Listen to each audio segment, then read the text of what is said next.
ఆధారాలు దొరికాయి కనుకనే మేము చెప్తున్నామని చెప్పేసి ప్రెస్ కాన్ఫరెన్స్ లో చెప్పినటువంటి వాళ్ళు బీజేపీ నాయకులు. మరి ఆధారాలని ఈడీకి కానీ సిబిఐకి కానీ ఇచ్చారా అనేటువంటిది వాళ్ళే చెప్పాలి సమాధానం. ఊరికే చీకట్లో బాణం వేసినట్టుగా చెప్పారు. రెండోది, బీజేపీకి బీఆర్ఎస్ కి మధ్య సంబంధాలు ఏమీ లేకపోయేట్లయితే గత 9-10 సంవత్సరాలుగా జరిగినటువంటి అనేక పరిణామాల్లో బీఆర్ఎస్ వేసినటువంటి పిల్లి మొక్కలకి కారణం ఏమిటంటే బీజేపీతో ఉన్న సంబంధాలు అనేటువంటి బహిరంగ రహస్యం. రైతుల ఉద్యమానికి సంబంధించి చేసినటువంటి పిల్లి మొక్కలు ఏమిటో మనం చూసాం ఇక్కడ. అదే విధంగా అన్నింటికి మించి వాళ్ళ మధ్య ఎంత సన్నిహిత సంబంధం ఉందో స్వయంగా ప్రధాని నరేంద్ర మోడీ గారు చెప్పారు కదా. కేసీఆర్ వచ్చి నా బిడ్డను సీఎం చేస్తాను మీరు ఆశీర్వదించాలని అడిగారని చెప్పేసి.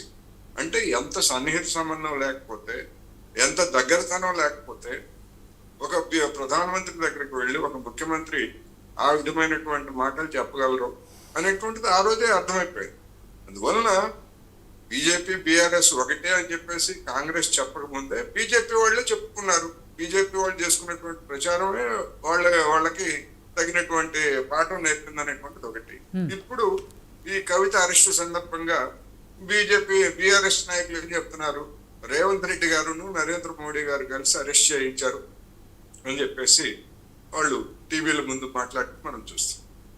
అందుకని ఏం చెప్తున్నారు ఏమిటనేటువంటిది తెలంగాణలో ఉన్నటువంటి ప్రజానికానికి, అదేవిధంగా దేశంలో ఉన్నటువంటి ప్రజానికి అందరికీ తెలుసు.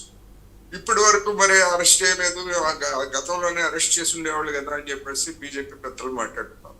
గతంలో అరెస్ట్ చేయకపోవడానికి కారణం ఏమిటి? ఆమెను సాక్షిగానే పరిగణించారు తప్ప నిన్నగాక మొన్నటి వరకు నిందితురాలుగా చేర్చలేదు. నిందితురాలుగా చేర్చింది ఎప్పుడు? ఈ మధ్యనే కదా, రాష్ట్ర అసెంబ్లీ ఎన్నికలు అయిపోయిన తర్వాతనే కదా. అందువలన మరి అప్పుడు ఎందుకు చేర్చలేదు ఏంటంటే అది వేరే అంశం. అందువలన అరెస్ట్ చేయకపోవడానికి కారణం సాక్షిగా ఉన్నటువంటి వాళ్ళని అరెస్ట్ చేసేస్తే అభాస్ అవుతుంది. మనం చూసాం ఢిల్లీ ఆమ్ ఆద్మీ ఎంపీకి సంబంధించి సంజయ్ సింగ్ అనే ఆయన్ని మేము పొరపాటున షార్ట్ షీట్ లో చేర్చామని చెప్పేసి ఈడీ క్షమాపణ చెప్పింది. అంటే పొరపాటు అంటే అలవోకే ఇష్టం వచ్చినట్టు రాసుకుంటా ఉంటారనమాట. ఎవడో వాళ్ళకి ఇచ్చేసి రాయరా, నువ్వు వీళ్ళందరూ పేర్లన్నీ పెట్టి రాయమంటే వాడు ఇట్లా రాస్తాడు. అందుకని ఒకవేళ ఇప్పుడు ఈ అరెస్ట్ విషయంలో కూడా, కవిత అరెస్ట్ విషయంలో కూడా అటువంటి పొరపాటు ఏమన్నా జరిగేట్లయితే దాన్ని బీఆర్ఎస్ నాయకులు లేదా కవిత న్యాయవాదులు వీళ్ళందరూ కనుక రేపు కోర్టులో నిరూపిస్తే మళ్ళీ ఈడీ క్షమాపణ చెప్తే చెప్పొచ్చు, ఆమెకేం ప్రమాదం లేకపోయేట్లయితే. అందువల్ల వీటన్నిటికీ మూలం బీఆర్ఎస్ బీజేపీ నాయకులే అనేటువంటిది అందరికీ తెలుసు. ఇప్పుడు ఎందుకు అరెస్ట్ చేస్తున్నారు, కరెక్ట్ గా ఎన్నికల నోటిఫికేషన్ రాబోయే ముందు అనేటువంటిది కూడా, దానికి కూడా బీజేపీ నాయకులే చెప్పాలి, కేంద్ర ప్రభుత్వ పెద్దలే చెప్పాలి. ఎప్పుడో వచ్చింది కదా ఇది సిబిఐ సమావేశం గురించి, లేదా సిబిఐ ఆమెని నిందితురాలుగా చేస్తున్నారు, మరి ఎందుకు ఈడీ ఇంతకాలం ఎందుకు ఉన్నది అనే దానికి కూడా సమాధానం వాళ్ళే చెప్పాలి, లేదా ఈడీ చెప్పాలి సమాధానం. వాళ్ళు చెప్పక ఈడీ చెప్పకపోతే జనం ఏదైనా అనుకోవడానికి ఆస్కారం ఉంది. అట్లా ఆలోచన చేయడానికే వీల్లేదంటారా? ఆలోచన కూడా అణచివేస్తారా? చెప్పమనండి. అందువల్ల జరుగుతున్నటువంటి పరిణామాల మీద ఎవరు ఏ విధమైనటువంటి అభిప్రాయాలు వెల్లడించినా గానీ వాటికి ప్రధానమైనటువంటి కారణం బీజేపీ, బీఆర్ఎస్, కేంద్రంలో ఉన్నటువంటి ఈడీ అధికారులు లేదా సిబిఐ అధికారులు అనేటువంటి స్పష్టం. ఇప్పుడు ఈ పరిణామం తర్వాత వీటి పర్యవసానాలు ఏమిటనేటువంటిది మనం చర్చించుకోవచ్చు. ఈ పర్యవసానాలు ఏమిటంటే డెఫినెట్ గా బీఆర్ఎస్ అనేటువంటి దాన్ని వెనక్కి కొట్టేసి ప్రధానమైనటువంటి ప్రత్యర్థులుగా కాంగ్రెస్ కి తామే ఉండాలి, అందుకని ఓట్ షిఫ్ట్ అంతా కూడా తమ వైపే జరగాలనేటువంటి ఒక రాజకీయపరమైనటువంటి వ్యూహం కూడా దీని వెనకాల ఉన్నది అనేటువంటిది నా అభిప్రాయం. ఎందుకు అంటే ప్రధానంగా ఇంకా బీఆర్ఎస్ లేదు, మేమే ప్రధానమైనటువంటి ప్రత్యర్థులు, కాంగ్రెస్ మేమే, అందుకని మీరు మా వైపే చూడండి అని ఓటర్లను ఆకర్షించడానికి కావచ్చు. అన్నింటికి మించి బీఆర్ఎస్ శ్రేణుల్ని వాళ్ళ మనోధైర్యాన్ని దెబ్బతీయడానికి కూడా కావచ్చు.